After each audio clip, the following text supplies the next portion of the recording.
Buenos días, el día de hoy hablaremos sobre el sistema respiratorio.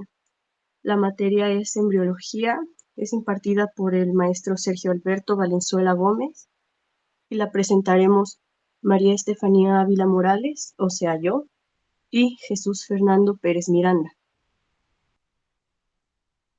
Comenzaré yo con el tema de primordio respiratorio, nada más para retomar un poquito lo que vimos en clases anteriores. Este proceso comenzará en la cuarta semana del desarrollo embrionario. Recordemos que durante este periodo hay eventos muy importantes como la formación del tubo neural y otro de los cierres de los pliegues, que además nos dará el intestino primitivo, que se dividirá en anterior, medio y caudal. En este caso, nuestro tema se relaciona mayormente con el intestino primitivo anterior y el desarrollo de los arcos faringios que, como sabemos, formarán posteriormente bolsas pares entre cada arco, 5 en total. Empezaremos con el primordio respiratorio. El surco laringotraqueal aparece como una protusión localizada en el suelo del extremo caudal de la faringe primitiva. Está señalada en la imagen como una ligera línea, ya que apenas comienza. El primordio del árbol traqueobronquial, se desarrolla caudalmente y es simultáneo al cuarto par de bolsas faríngeas.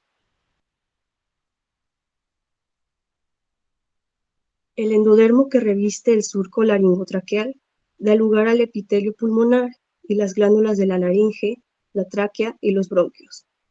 Aquí puse una imagen breve que, como sabemos, pues estos ya están bien formados, pero para que los tengamos en cuenta. Su tejido conjuntivo, el cartílago y el músculo liso se desarrollan a partir del mesodermo esplácnico que rodea el intestino primitivo anterior. Aquí podemos ver al endodermo y al mesodermo. Estos procesos se explicarán a continuación. Al final de la cuarta semana, el surco laringotraqueal se formará por una invaginación en el divertículo laringotraqueal, también conocido como la yema pulmonar, que esta es similar a una bolsa localizada centralmente respecto a la parte caudal del intestino primitivo anterior. Aquí la vemos ligeramente.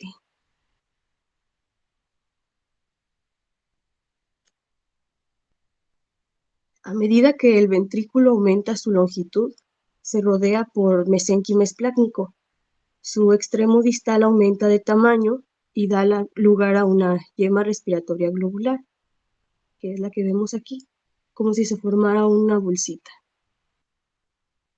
A través de esta se formará el árbol respiratorio, que se explicará posteriormente en el tema de mi compañero.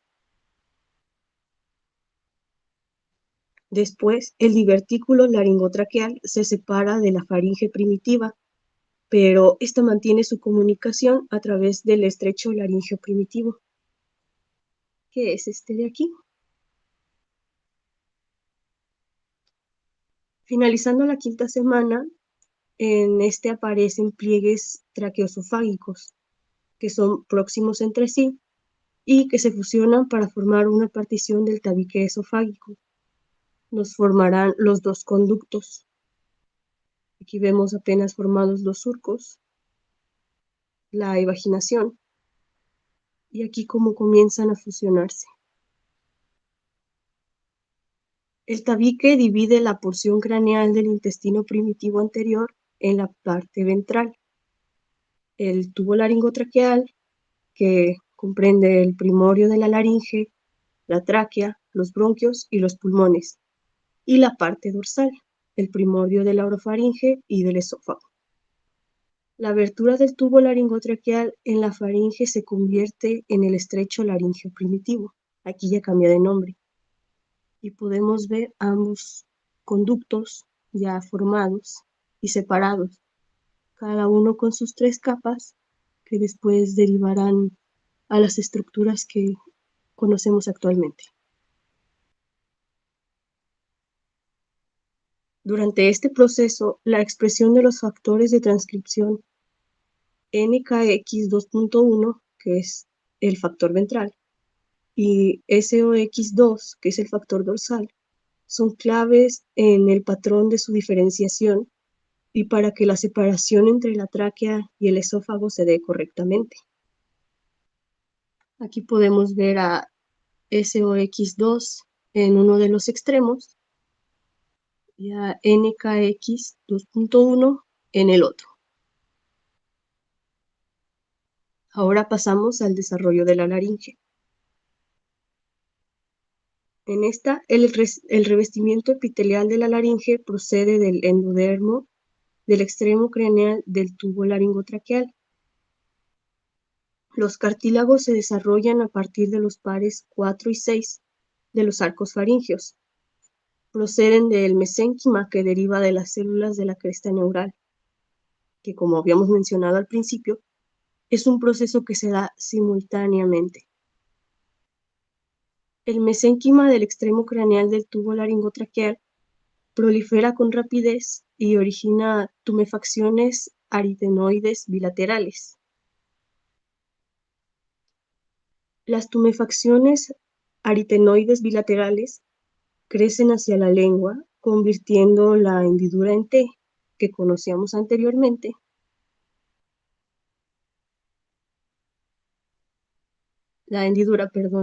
después se formará el estrecho laringio con forma de T, reduciendo la luz, va haciéndose más angosto y la convierte en una hendidura estrecha. Los cambios de configuración del estrecho laringio se dan a medida que prolifera el mesénquima adyacente a la laringe en desarrollo.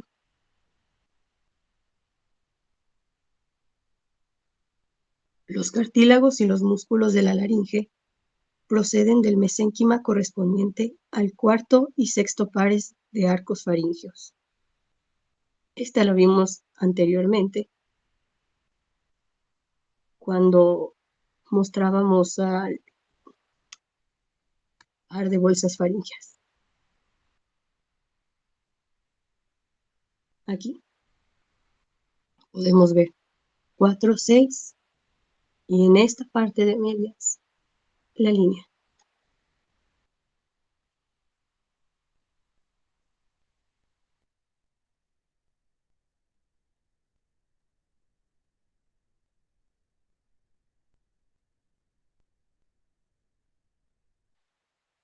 El epitelio laríngeo prolifera y genera oclusión temporal de la luz en la laringe.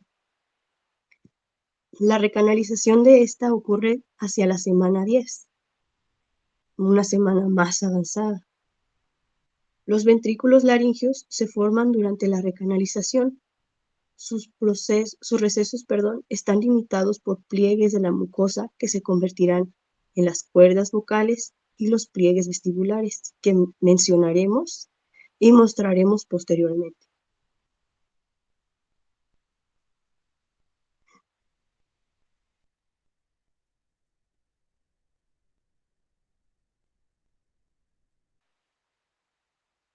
El epitelio laríngeo prolifera y genera oclusión temporal de la luz en la laringe. La recanalización, como vimos, ocurre hacia la semana 10 y los ventrículos laringeos se forman durante esta recanalización. Sus recesos están limitados por pliegues de la mucosa que se convertirán en las cuerdas vocales, estas de aquí, que después se abrirán para hablar, y los pliegues vestibulares, que aunque no se aprecian muy bien aquí, se encuentran en esta parte.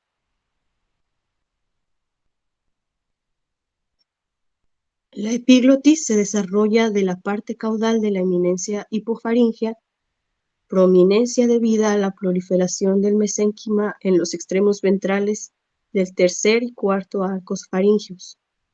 Su parte rostral forma la protrusión posterior o faríngea de la lengua. Aquí podemos ver la proliferación y el cuerpo de la lengua.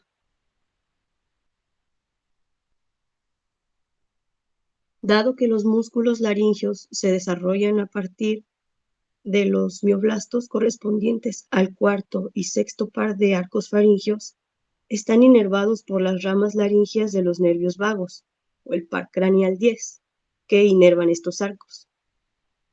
El crecimiento de la laringe y la epiglotis se produce con rapidez durante los primeros 3 años después del nacimiento. Al cabo de este periodo de tiempo, la epiglotis ha alcanzado su forma del adulto.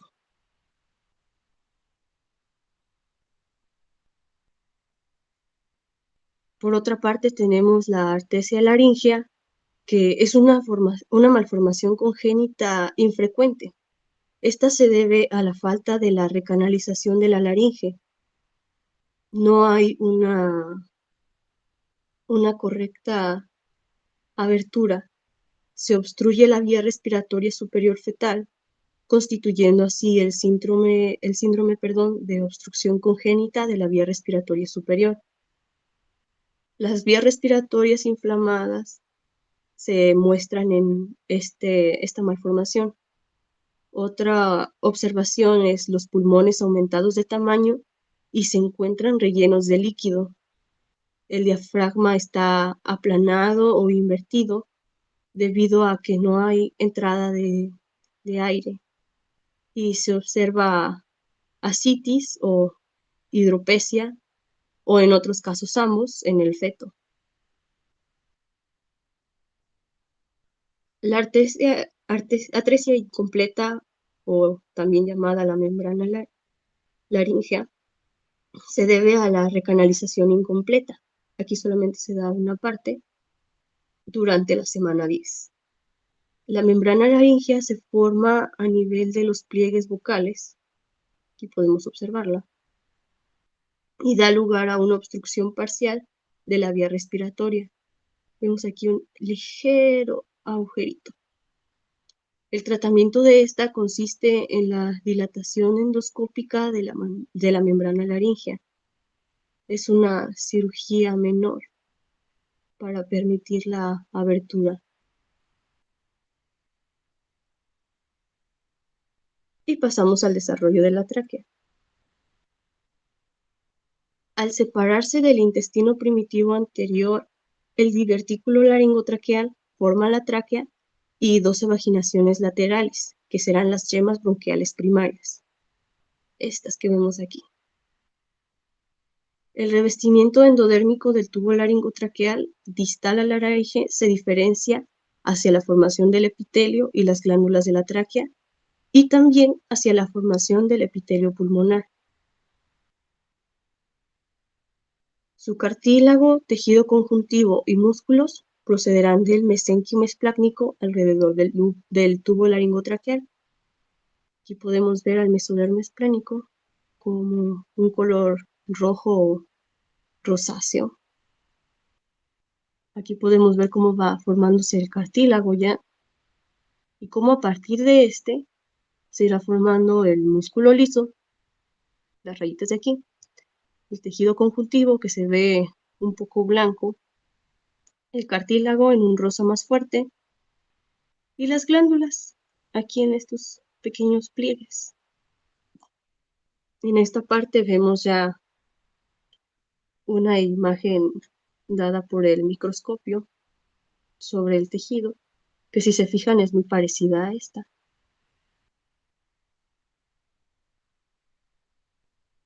Una de las malformaciones que se presentan en este caso es la fístula traqueoesofágica. Esta se presenta entre la tráquea y el esófago y se observa en 1 de cada 3.000 o 4.500 recién nacidos vivos, y tiene mayor incidencia en los hombres. En más del 85% de los casos, la fístula traqueoesofágica, o FTE, se asocia a la atresia esofágica, que vamos a ver posteriormente. Aquí podemos ver en el dibujo una discontinuidad en la formación del tubo, del conducto, y ligeramente estas líneas se refieren a la conexión que hay entre un tubo y otro.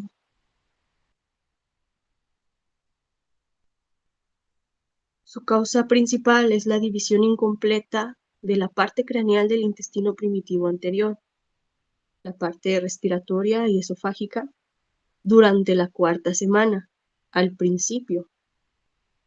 La fusión incompleta de los pliegues traqueosofágicos da lugar a la aparición de un tabique traqueosofágico anómalo y a una fístula entre la tráquea y el esófago, o sea, la comunicación inapropiada. Tenemos diferentes, ahora sí que presentaciones. En la primera podemos ver la atresia esofágica que se asocia a la FTE en más del 85% de los casos. En este caso hay discontinuidad en esta parte del tubo del esófago, pero hay comunicación por la parte de arriba y otra además por la parte de abajo.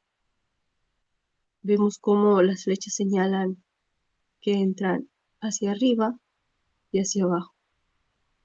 Tenemos el caso B de la fístula entre la tráquea y el esófago, en la que están los dos tubos y sin embargo mantienen una conexión que no debería de darse entre ambos en la parte media. Tenemos la C, en la que el aire no puede alcanzar el esófago distal ni el estómago. La fístula se da como en esta anterior, pero en este caso no hay conexión con el tubo y aquello que se ingiera irá directamente a la tráquea. En la D, el aire no puede alcanzar el esófago distal y el estómago. El contenido esofágico y gástrico pueden introducirse en la tráquea y los pulmones. En este caso, mantienen ambos una conexión, pero a partir de la tráquea, como podemos observar aquí en las flechas. Esta es la malformación congénita más frecuente en el tracto respiratorio inferior. Los lactantes con el tipo A y B no pueden realizar la deglución, de manera que a menudo eliminan abundante saliva en reposo y presentan una regurgitación inmediata de la leche cuando se les alimenta, porque ésta no puede ir al estómago y de ir a otro conducto, pues generaría a largo plazo la muerte. En el caso de el reflujo del ácido y en algunos casos también la bilis puede dar lugar a una neumonitis con un compromiso respiratorio. Aquí habría un mayor daño. Tenemos por otra parte la hendidura laringotraqueoesofágica, que sucede porque la laringe, y su parte superior de la tráquea no se separan completamente respecto al esófago. Este sería como, el nombre propio de los problemas que vimos anteriormente. Aquí vemos la conexión en la imagen, que da lugar a una conexión permanente de longitud variable, esta de aquí, entre una estructura y otra. Los síntomas de esta malformación congénita son similares a la de la FTE y se debe a la aspiración pulmonar. La afonia es una característica distintiva de este caso.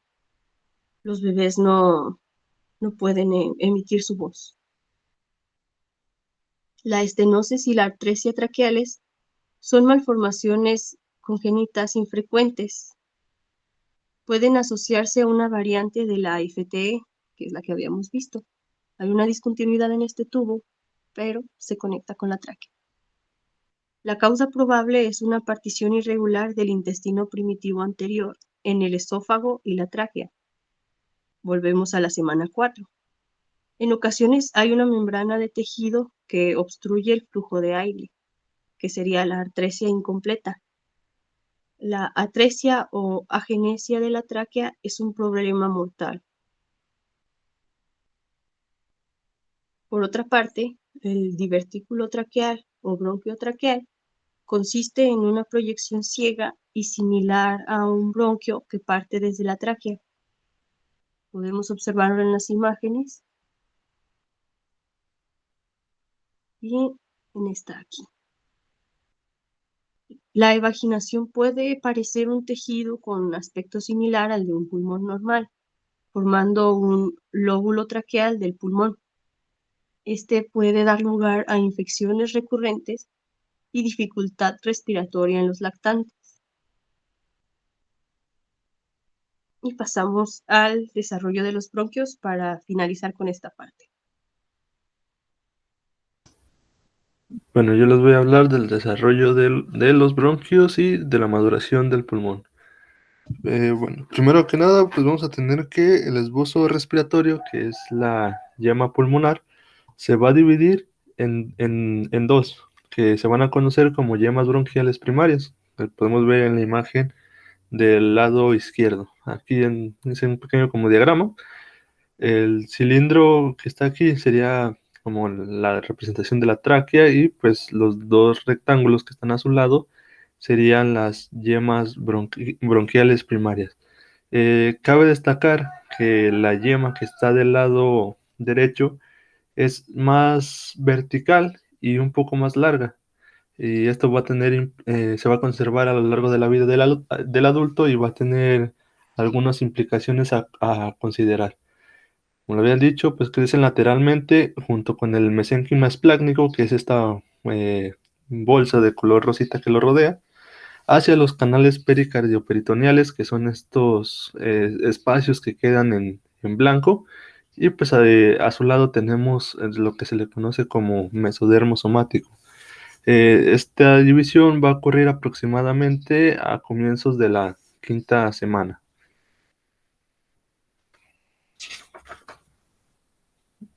Sí, siguiente diapositiva, por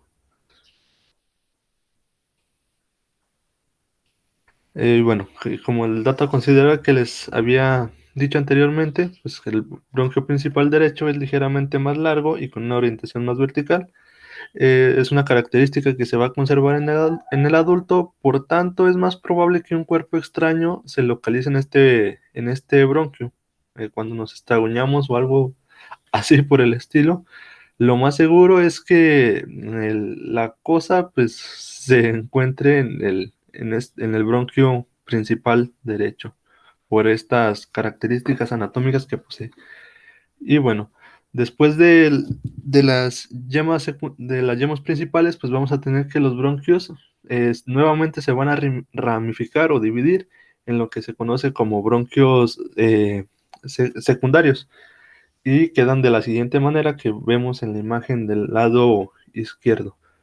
El pulmón derecho va a quedar con tres nuevas ramificaciones que son el lóbulo superior, y el lóbulo inferior se va a dividir en dos, que sería el lóbulo medio y el lóbulo inferior. Y por otra parte, el pulmón izquierdo solamente se va a ramificar en dos, que es el lóbulo superior e inferior. Siguiente diapositiva. Poco después, los bronquios secundarios se van a ramificar nuevamente en bronquios segmentarios. Eh, Van a ser 10 en total. Bueno, van a ser 10, perdón, 10 bronquios segmentarios en el pulmón derecho y de 8 a 9 en el pulmón izquierdo.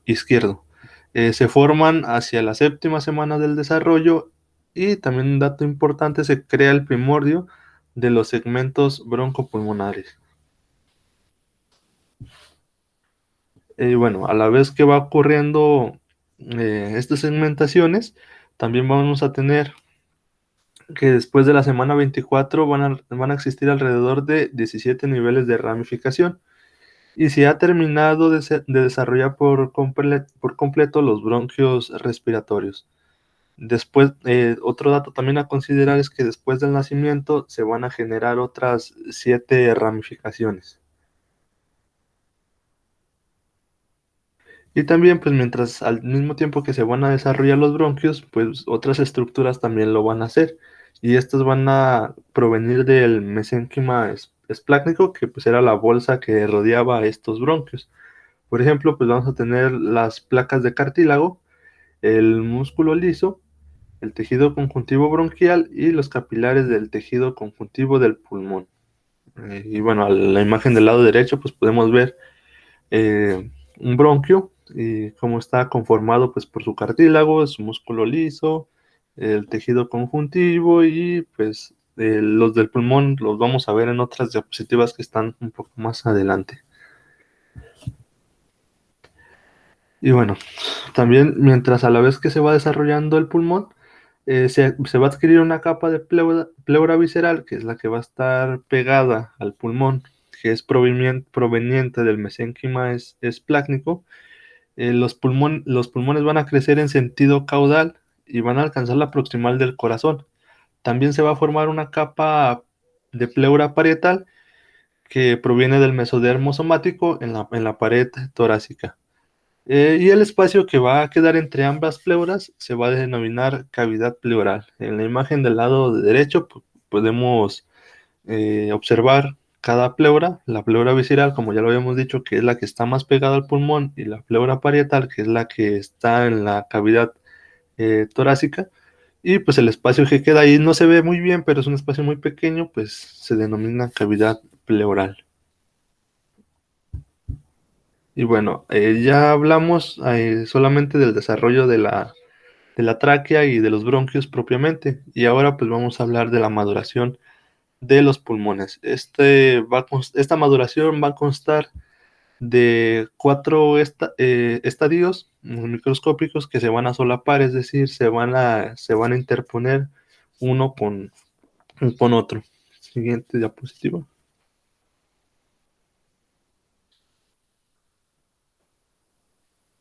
Bueno, tenemos la etapa que se conoce como pseudoglandular. Esta va a ocurrir entre la semana 5 a 17. Lo característico de esta semana es que se van a formar los bronquios terminales, que son esos como bracitos que vemos en la imagen del lado derecho.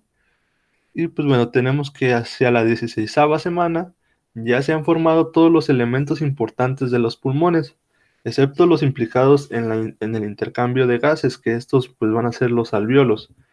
Si el feto llega a nacer en este periodo, no va a sobrevivir porque pues no va a poder respirar debido a que no tiene estos componentes dentro de sus pulmones. Otro dato también importante es que en esta etapa o en este periodo, los pulmones tienen una similitud similar con las glándulas exócrinas. Y en la imagen que vemos del lado derecho, pues ya lo habíamos comentado, vemos los bronquios terminales, que son esos dos bracitos, las células del tejido conjuntivo, que son esas que están como en morado, los capilares, algo también importante a resaltar que en esta fase no va a haber gran cantidad de capilares, o sea, va a ser vascularización va a ser muy poca, y pues sería todo lo más importante a resaltar en esta etapa. Vamos a pasar a la siguiente. La etapa canicular. Esta dura desde la semana 16 a la 25. La luz de los bronquios va a aumentar de calibre. En esta imagen que está del lado derecho no se puede observar tan bien, pero va a haber un engrosamiento de toda la zona que está en amarillo. Se va a hacer un poco más grande.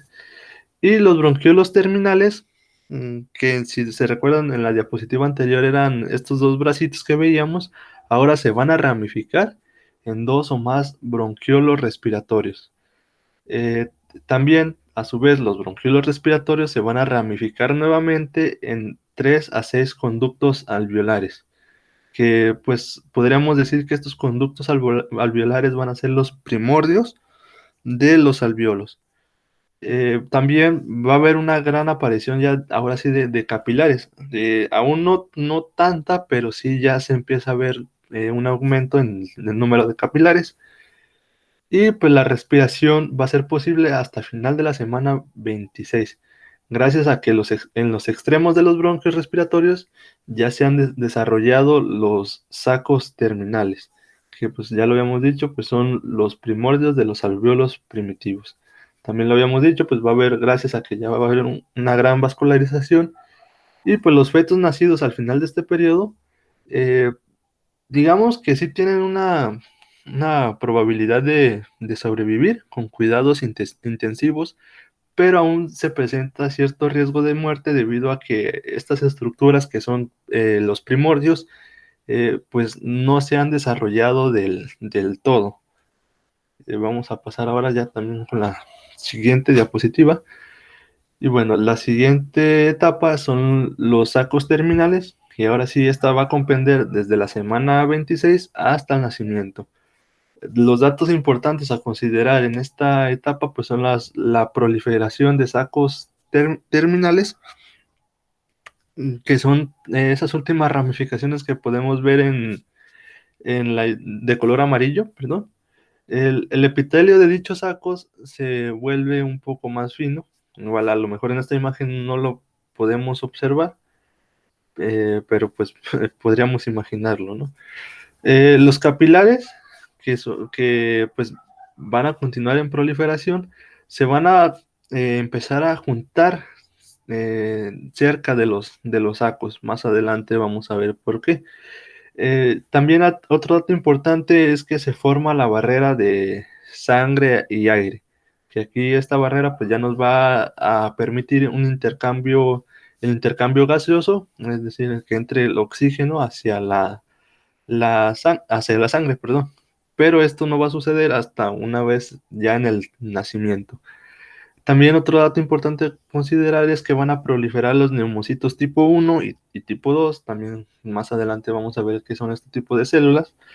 Y bueno, los fetos que nacen en esta etapa ya pueden sobrevivir sin cuidados intensivos, pero pueden presentar alguna dificultad respiratoria debido a que no cuentan con un suficiente surfactante. El surfactante es producido por el neumocito tipo 2. De todos modos, más adelante lo vamos a volver a retomar. El aumento de la tasa de supervivencia de estos fetos es gracias a la administración de corticoides y algunas terapias con surfactante exógeno en la fase postnatal. Eh, Eso sería lo más importante a destacar en esta etapa de los sacos terminales. Y bueno, el último pues es el estadio alveolar, que este comprende desde el final del periodo fetal hasta el nacimiento.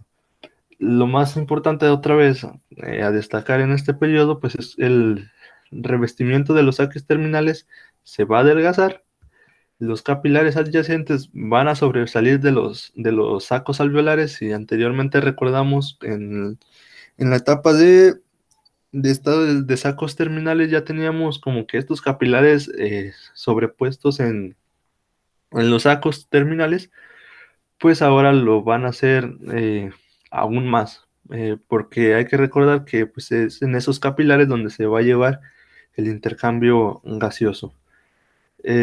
Alrededor de la 38ª semana, la membrana alveocapilar ya está capacitada para permitir el intercambio de gases.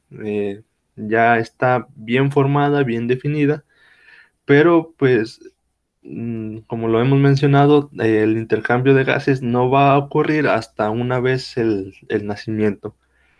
También otro dato a considerar pues es el comienzo del estado alveolar. Cada bronquio terminal finaliza en un conjunto de sacos alveolares, que van a ser como, como si fueran, los alvéolos van a estar agrupados como si fueran un conjunto como si fuera un racimo de uvas, perdón. Y pues ya en este estadio, pues ya todas las estructuras ya están bien desarrolladas. Podemos pasar ya a la siguiente diapositiva. Y bueno, como lo habíamos comentado, vamos a ver los neumocitos, que son los tipo 1 y el tipo 2. Los tipo 1 son células planas, eh, y van a estar implicadas en el intercambio de gases.